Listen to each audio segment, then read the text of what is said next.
Welcome to Let's Talk About It Sunday, an extension of KELA's weekday local talk show featuring a variety of subjects of local interest. This program was pre-recorded, so we're unable to take live calls on today's show. And now, let's talk about it. Welcome to Let's Talk About It Sunday on AM1470 KELA and KMNT 104.3. I'm your host, Peter Abbarno, for another episode of Let's Talk About It Sunday. And this week we have a really great guest. We have actually two guests. They're going to introduce themselves, but we're going to talk about how we can help kids stay on the right track, get on the right track, especially when we're talking about prevention. There's a lot of issues going on about drug addiction. Overdoses are year over year up 28%, and overdose deaths are 25%. But there are a lot of great organizations in Centralia and in Lewis County that are helping work with not only students, but teachers, with parents, with leaders in the community to help make sure that doesn't happen in our community. And with me today is the Centralia Prevention Coalition. Rebecca and Sara, why don't you introduce yourselves and say hi to all the listeners? Hi, my name is Sara Bumgardner, and I work for Lewis County Public Health and Social Services, coordinating the Centralia Prevention Coalition. Hi, my name is Rebecca Eitemiller, and I have been on the Prevention Coalition as a volunteer for a little over a year now. I also work over at Reliable Enterprises in Centralia. Well, Rebecca, why don't I start with you then, right? You're lucky you pulled the short straw, so we're going to start with you a little bit. How'd you get involved? You know, actually, I was at an event last summer, and I think it was actually the Lewis County Pride event. Not last summer, but the summer before. And we were just walking through. I had my kids with me, and I ran into Sara. I had been wanting to join for a while. I'd heard, that they were doing good things in the community, and they also met, where I worked. They had their meetings at Reliable, so that was really convenient. So I got to reach out and fill out the form and connect, and was at the next meeting and became a member the same month. Yeah, and so you work at Reliable Enterprises, though, right? I do. So what do you do at Reliable? I'm a program coordinator for the family visitation program. Yeah. So like kids that are in foster care that are visiting with their parents, we have providers that facilitate those visits, and I work on the administrative side of that. And Reliable Enterprises does a lot of great stuff too, right? With dealing with housing and dealing with, they have their fingers in a lot of stuff. They sure do. And with you at Reliable, now they have fingers in the Prevention Coalition. Yeah. All right. Sara, so tell me a little bit about you. So how did you get involved in this? Maybe not just the organization, but how did you get involved? Because to do this, you have to have a passion for it. So tell us a little bit about your background. Yeah, so after college, I kind of wanted to figure out how I wanted to serve my community. So I graduated knowing I wanted to help and make a difference in my community. And so I joined AmeriCorps. So I became an AmeriCorps Vista member for 2 years. I first served in Maine and then Minnesota doing community health and prevention type work. And in my year in Minnesota, I was helping with a coalition that was doing youth drug prevention. And I found I really love working with caring community members and community organizations to plan projects and programs that are going to make a difference for people. I just found that I love doing that. And so I wanted to do that in my home state. And so I moved back to Washington and got this job. So where'd you go to college then? I went to college in Walla Walla, so Walla Walla University. And then you went to Maine after that. What'd you do in Maine? I was working for an organization serving people with substance use disorders, people using drugs, people with HIV, and the LGBTQ plus community. So my job was helping with their free clinic. Right. And out in Maine, it's pretty rural. Yes. I went to school in New England, so I know, and Maine's very rural, and they have their own, especially in rural communities, it's a unique kind of prevention, aspect, because you don't always have like a clinic around the corner. Yeah. You almost have to go into the community to provide those services because it's not as easy. Yeah. Not that it's easy. Yeah. But in urban areas, I always say, whether you're talking about getting a prescription filled in Packwood or whether you're talking about getting some sort of mental health or substance abuse services, rural communities have those unique needs. Mm-hmm. And so you have that experience then from Maine and Minnesota, and then now you get to come back home. Yeah. Are you from Walla Walla or are you from here? I'm from Walla Walla. Oh, yeah. Well, yep. So I smelled the sweet onion, right? So tell us a little bit about the organization now. What is the Centralia Prevention Coalition? Yeah, so the coalition is a group of community members and volunteers that get together once a month to plan projects and programs related to youth substance use. So really addressing the conditions that lead to substance use. So I think it's really important to think about prevention as not just like going into schools and telling kids about the dangers of substance use, but this is your brain and this is your brain on drugs? Yes. You can't do that. Yeah, we've moved past DARE, some of those types of projects, and to really looking holistically what we can do as a community, because it's not just about youth, it's about the environment that youth are in, and providing supports for parents and families. It takes the whole community coming together to make this work possible and to prevent youth substance use. And this sounds a lot like Morton Up, which is an organization that I've had on the show before. Are they very similar groups? Yes. Yeah. So we get the same funding, and it's the same Washington state model of funding prevention coalitions in local communities. So it's all about bringing together local people to find local solutions to local problems. Yeah. And one of the things that you touched on, and for those people just tuning in to Let's Talk About It Sunday, I'm your host, Peter Abbarno. My special guests today are the Centralia Prevention Coalition, and we're talking about substance abuse. We're talking about how we are working in our community, especially with our youth, to help provide them the services so they don't go down the wrong path. And if they've gone down that wrong path of substance abuse, we can help them get services to stop, or to try to work with them. One thing that you mentioned too is about a lot of folks try to boil down substance abuse to like, well, it's one simple thing, you're addicted and that's it. But you kind of touched on there may be other causes to why somebody who is in middle school or high school may start using drugs. Can you talk a little bit about that? Yeah, absolutely. There's a lot of reasons that kids might start using drugs, and a lot of things that can be risk factors for kids using drugs. So having parents that maybe don't set that norm, like we don't want you to use drugs, kids are more likely to use drugs. Having easy access to drugs, that increases the likelihood that kids will use drugs. Having unsafe home or school environments, those things all contribute to youth substance use. But also things like mental health, mental well-being. We want kids to be healthy holistically, and sometimes kids turn to substance use as a way to cope with the challenges that they're experiencing in their life. And we want to make sure that they have other healthy ways to cope, have healthy school, home, and community environments so that substance use doesn't seem like a healthy or good option. Well, and in areas that are maybe a little more poor, where there's kind of a history of intergenerational poverty, kids lose hope. And when you lose hope, you may turn to drugs or some bad habits that you otherwise may not have turned to. The coalition, working through some of these projects, I would imagine, work on providing hope, work on providing alternatives and opportunities, options for kids other than drugs. Absolutely. Yeah. One of the most important things communities can do is have those opportunities for kids to do positive things. Yeah. Because if kids have nothing else to do but use drugs, then they're going to use drugs. Yeah, they're going to use drugs. Yeah. And we don't want that to be the case. So having those opportunities is so important. Could be at school, at church, or at home. Yeah, at home. Rebecca, can I ask you too, because you work at Reliable, you deal with families as well, right, in the visitation program.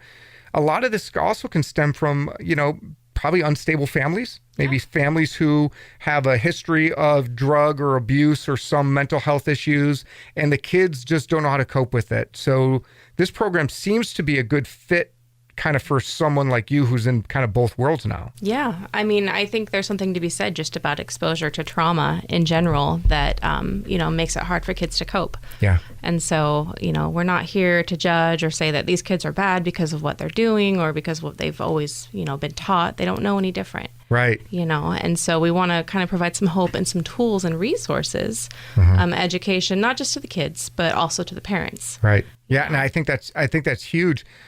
There are still a lot of people who blame the kids, right? And to an extent you can blame the kids, but not in a vacuum or a bubble, because if you're witnessing at home and you don't know any better and there's not enough male or female role models, you don't have anyone else to look up to except for the kid, your peer who's doing drugs, that could be a real problem, right? Absolutely. Yeah. And so with I know the visitation program, one of the things that they try to do is reconciliation to make sure that the child has some exposure to the family and does that. But also, I'm sure you've witnessed and recognized that substance abuse stems out of sometimes broken homes. Absolutely. It's heartbreaking, really. Yes. So tell me a little bit about how, you brought up some of the, and I should say you, I'm pointing at you like my listeners are watching, right? Maybe we'll start streaming these things, Sarah. So tell me a little bit about, you mentioned parents. And for someone like me who does a lot in schools with watchdogs and trying to kind of promote positive role models in the classroom, parents, it's about educating in the home, because you can't just in a vacuum talk to a child at school. When they go home, you have to work with parents to make sure they, I guess, have healthy habits or teach healthy habits for both. Yeah, absolutely. And I want to give a shout out to Rebecca. So one of the things our coalition does is we offer a no-cost parenting series. We're offering one in October and then one again in January. It's a five-week series that we do. And Rebecca is one of our facilitators for the series. So Rebecca got trained this last spring. And I think Rebecca is probably the best person to talk about that. And not only is she the best person to talk about it, when you mentioned her name, she did jazz hands. Jazz hands. Jazz hands. So tell me about it. I love, I love Dynamic Dads and all these programs where, because I don't care how good of a parent you think you are. Mm-hmm. When I became a dad, I got the book, How To. It's silly, right? It's on the fly. You're going to make mistakes. Any way you can take a class or program to help you be a better parent, it's important. Mm-hmm. So tell me about what you learned and what you teach. Right. We know that there is no book that tells us how to parent, period. Well, there is. It's just not good. They don't work. And yes, what we're doing is framed as a parenting class, but I want to be really clear that it's not one of those things where you come and you sit down and everybody teaches you how to discipline your kids or how to do this or how to do that. It's actually, the intent is to create more of a network of support and community, because, I have a 12-year-old. And we're all going through the same stuff. Mm-hmm. We're all trying to figure out how to raise these middle schoolers. And going into what the program is focusing on is prevention for substance use, and doing that by increasing family bonds. And so creating a space where we can come together and talk about, what does that look like? How do we do that? What conversations do we need to have? Let's have those conversations with each other so we can get some ideas. Yeah. And, go home and take that back to our families. And I love that kind of theme about building stronger bonds with families, because I have a 12-year-old daughter. Mm-hmm. I have a 10-year-old son, and my daughter loves, she rolls her eyes. I didn't teach her that. I don't think. But it's now that you need to connect with them. It's now that you need to continue to keep those lines of communications open, because some of the conversations you have with teenagers are uncomfortable, but they're supposed to be uncomfortable. When you talk about drugs, or you talk about sex, or you talk about peer pressure, it's within those uncomfortable moments, I think, that you build those bonds. Mm-hmm. But having a network of parents who can say, I had that discussion would be really nice and easy. Keep going. You're doing a good job. Yeah. It's good to hear that sometimes. So it's not just about teaching you what to do, because every parent's going to be a little different. It's about, hey, here's some good methods and a network, a support group for parents. Absolutely. Yeah. And so did you take like a class on that? Did you get certified, or did you just wing it based on being a parent? No. So it's actually the Guiding Good Choices curriculum. Okay. It was developed at the University of Washington with over 30 years of research. These two researchers came together. They created this awesome program. It is evidence-based. Mm-hmm. And so it's been really great. I got to go through the training. It took about a week, and we were doing it every day, all day. Yeah. And did you learn something as a parent? Did you say, I should have done this? Because I actually took this class a couple of years ago myself as a parent, just because I think that parenting resources are fun. I'm a nerd, I guess. But I took this class, and so actually going back as a facilitator and relearning it, there was a lot of aha moments. Yeah. Anytime I have somebody in here and we talk about, parenting, fatherhood, building strong, I always learn something. I always kind of have that, I should have done it a little differently. And we talked a little bit before the show. I interviewed the middle school principal, and there was a survey with students. And the aha moment in that episode was when the survey said that students want their parents more engaged, because sometimes I feel like my daughter doesn't want me around. Right. But in reality, it's natural to push their parents away, but they really want you around. Yep. That's a normal stage of development. Yeah, I don't remember that stage. I guess I have amnesia of my teenage years. I hope my parents aren't listening to this episode. So that because that was my aha moment. I think you probably in this program provide a lot of aha moments for parents. Yeah. You are listening to Let's Talk About It Sunday, an extension of KELA's weekday local talk show. Stay tuned. Let's Talk About It Sunday edition will return in a moment. Okay, and now back to business. Listen on the air and online. KELA. Let's talk about it. Good morning. You're listening to Let's Talk About It Sunday, an extension of KELA's weekday local talk show. This program was pre-recorded, so no live phone calls on today's show. I'm your host, Peter Abbarno, and with me today is the Centralia Prevention Coalition. So what are some of the other programs that the coalition provides for parents, or maybe some of these upcoming projects that'll help parents kind of maybe not learn new things, but maybe hone the skills they already have? Yeah, so that is that series that Rebecca and one of our other coalition members, Veronica, teaches. So that's our primary program for parents, and it is targeted at parents of kids ages 9 to 14, so middle school age, parents of middle schoolers. The eye-rolling years. Yes, exactly. Right. Because those can be a little bit challenging at times, and so we want to provide extra support for parents during those years. But some other things that we do are more focused on kids or our broader community. One of the things that we do offer parents to help support them, we offer medication lockboxes to really anyone in the community, any adults that want a way to securely lock up medications. Or if you vape or use marijuana, like, keep it away from your kids. Right. And don't do it in front of your kids. Probably is a good thing to do too. But at least lock them up at the very least, so your kids can't have access to them. So we offer those for free to parents or anyone in the community that wants that. Yeah. And if I'm a parent and I'm listening to the show, maybe I'm a grandparent even, because there's a lot of grandparents who are now caring for their grandkids. How can they contact the coalition if they wanted to sign up for this class or wanted more information? I want to make sure I provide that now for those who are listening. Yeah, they can visit CentraliaPreventionCoalition.org, or they can reach out to me at cpwi@lewiscountywa.gov, or they can give me a call. My number is 360-520-6879, and folks are totally able to reach out using any of those methods. And if you're listening to Let's Talk About It Sunday, I'm your host, Peter Abbarno. My special guest today, Centralia Prevention Coalition. We're talking about working with parents, working with students, and it's in the name. It's prevention. It's making sure that they walk the right path, especially when we're talking about substance abuse, mental health. And parents are encouraged to be part of this process too, because as Rebecca was talking about, a lot of it's about family bonds. It's a lot about intergenerational poverty and learning bad habits that the coalition works together with leaders around the community to try to change that trend and prevent trends from happening. So what are some of the other projects that you have for the kids? Because I know you're in the middle school and and I see you everywhere. I mean, a lot of people are like, Peter, you're at so many events, and I see you.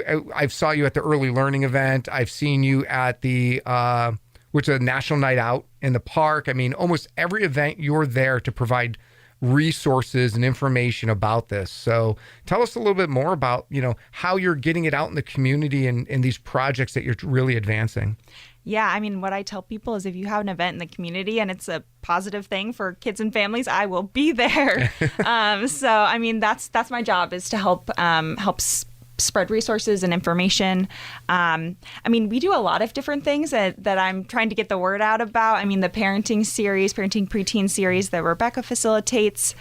We do work really closely with Centralia Middle School and also Rick Miranda. So shout out to Rick Miranda. He is the student assistance professional there at Centralia Middle School. So he provides some prevention work as well as some treatment and supportive services for students that might be identified as potentially having a substance use challenge or might be starting to use drugs.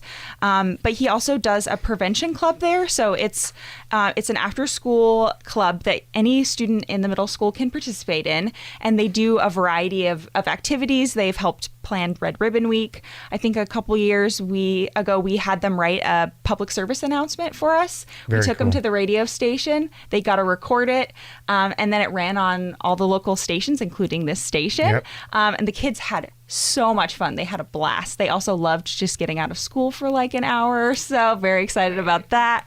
But we also send them to the Prevention Summit, which is a statewide prevention training so that they can learn more about prevention and how they can develop projects to make their community better and their school better. So they've done lots of stuff. They've planned a mental health week, I think, last year. They did some stuff for teacher and staff appreciation. They get involved in all sorts of awesome stuff. And our coalition is really privileged to be able to help them do some of those things. Like we pay to send them to the Prevention Summit. We pay for supplies and other materials so they can do Red Ribbon Week events and other projects. We really want to support that club in any way we can because they're doing really cool, fun stuff. So that's one of the things that we do. And before you go on, for those who don't know what Red Ribbon Week is, that's important for people to know because that's a pretty important week, especially for students. And if you didn't notice, I'm sure you did, but if you go by the middle school, you see the red ribbons, right? They're tied around the trees. And so tell us a little bit about that week. Yeah, it's really a week focused on youth drug prevention. So messages around not using drugs. So it's a really important opportunity for kids to talk about substance use, have those really positive messages. Often there'll be different events throughout the week with different messages. I think they usually get to dress up and wear some fun stuff like Wear Red Day. Last year they got to go outside, everyone that was wearing red, and they got to be in this photo. One of the high school students came and took like an aerial shot of them using their drone, and that was really fun and exciting for the students. And when is that week? It's in October. I believe it's towards the end of October. And it's coming up, and it's an annual event, and it's a national event, as I recall. Yes. And you'll see photos all over. So in October, most certainly pay attention to that week and maybe that's a good opportunity if you have kids and you haven't had that discussion. Maybe that's the kind of door that gets open. It's like, even if you know, because you're listening to the show, maybe in October you say, hey, I heard about this Red Ribbon Week. What is that? And you start that conversation about drug use and drug use at a young age. Sometimes you just need that help, that little kick in the door to kind of open it up and be able to talk with your kids about it.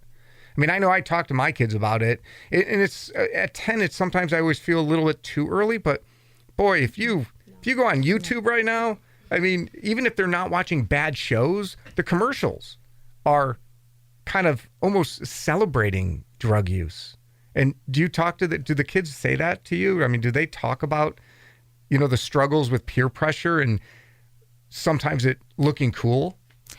One of the things I've heard in talking to the middle school students is how frustrated they are when they see some of that from peers around them. Some of the kids in the prevention club were telling me how annoyed they get when they see kids vaping in the bathrooms, things like that. They get really frustrated themselves seeing that. So it's kind of a minority of kids that are doing those things. Yeah. But other kids notice, Right. and that has an impact on kids. And that's a really important point because it really is a minority of students. It's large enough that you want to stop it, right? You don't want it to continue.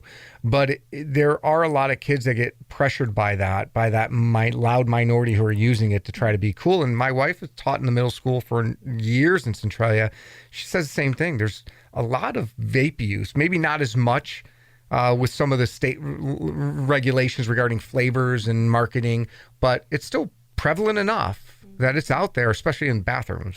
Yeah, we do hear that that's a consistent issue of kids vaping in the bathrooms. And actually, one of the things I'm really excited about this year, we are going to be working with the middle school, some teachers and staff and anyone else that works at the middle school that wants to get involved to plan a campaign specifically for our middle school students focused on social norms. So really, we want kids to know that most kids at their school don't don't vape or use drugs. Because when I've talked to middle schoolers and tell them it's 95% or something of students, 91% of middle school students report not vaping. But when you ask the students, they think it's more like 50% of kids that are vaping, and it's 91% that are not. So we want to be promoting that positive message so kids don't think it's cool that it's the norm to vape. Right. And that's where we are going to be designing this campaign specifically for the middle school to share and promote those positive messages and encourage other kids to be part of that that large group of students that aren't. And Rebecca, maybe talk a little bit about, do you think it's more effective when the students are peer-to-peer talking about these issues? Because I feel like when I talk to my daughters, maybe not as impactful. I mean, the connection's there, but I feel like if one of her friends said, hey, you shouldn't be doing that, she'd probably listen over me. That's true. Those middle schoolers, at that stage of development, kids are depending more on their peer relationships to learn and grow, especially at that age. And so, we want to create opportunities for our kids to open up to us and have the free space to talk. But they're more likely to talk to us if we're not saying, don't do this, don't do that, you're going to get in trouble. So, again, coming back to focusing on the good. What's the good thing that's happening in the home? What's the good thing that's happening in the community with your friends? Like, tell me about that. And that kind of just changes the narrative a little bit so that we're not focusing so much on all of this negative stuff, and we're focusing on what we want to grow. Yeah, and I guess asking those questions and more generalized to your kids. What good happened today? What bad happened today? Rather than going, hey, I heard a kid got busted for this, or really digging deep, into something that they may not want to talk about yet. They may not be ready, but giving them the open door to maybe bring something up is probably important. Right. And a lot of times, those things that the good things they might think are little things. And so giving them the opportunity to share the little things is going to help them open up to more of the big things too, when they want to come to you and talk about those things as well. And that's not to discredit, like maybe there is something going on that the parent needs to know about, or, the child needs to talk about. But giving the opportunity to make that a safe place, is a really good place to start. And that's a really good point about the safe place, not being judgmental, because sometimes what I think is important or not is not what my daughter or son thinks important or not, right? And sometimes I'm like, oh, am I listening to the story all over again? But obviously it's important enough to them, so I need to listen. Yep. And maybe a reminder to parents to put down your phones and electronics to make sure you're also paying attention to your kids. Yeah. I think that's huge. So, as we wrap up a little bit, I definitely want to have some of the students come in and record with me. I think after maybe Red Ribbon Week in October, maybe we have some come in and we talk to them about what they learned, the initiatives, the projects. That would be so cool. I think that would be really impactful. I know it's always really, the listeners want to hear from the kids, from the horse's mouth. Yeah. But if folks want to get involved, say they want to get involved in the coalition, maybe want to support it, promote it, how can they get in contact? Let's get that contact information one more time so that they can write it down. Yeah, so they can go to CentraliaPreventionCoalition.org or email cpwi@lewiscountywa.gov, or you can call or text 360-520-6879. Well, Sarah, Rebecca, thank you for coming in today. Thank you for sharing everything about the Centralia Prevention Coalition. I encourage the listeners to get out there, support you, and to take some of these tips you provided. One, go to the parenting class, whether you're a parent or grandparent. If you're a guardian, these are things that you can be. Not only will it help you, but you may be able to help somebody else by being part of that support group. And I look forward to you coming back on the show after October, maybe bringing some of the students in so we can keep the ball rolling on this. We're recording this, for those who don't know, on August 31st, which is International Overdose Awareness Day. And so bringing attention to overdoses, drug use is so important right now. So thank you very much for what you're doing, and thank you for coming in. Yeah, so glad to be here. Thank you for having us.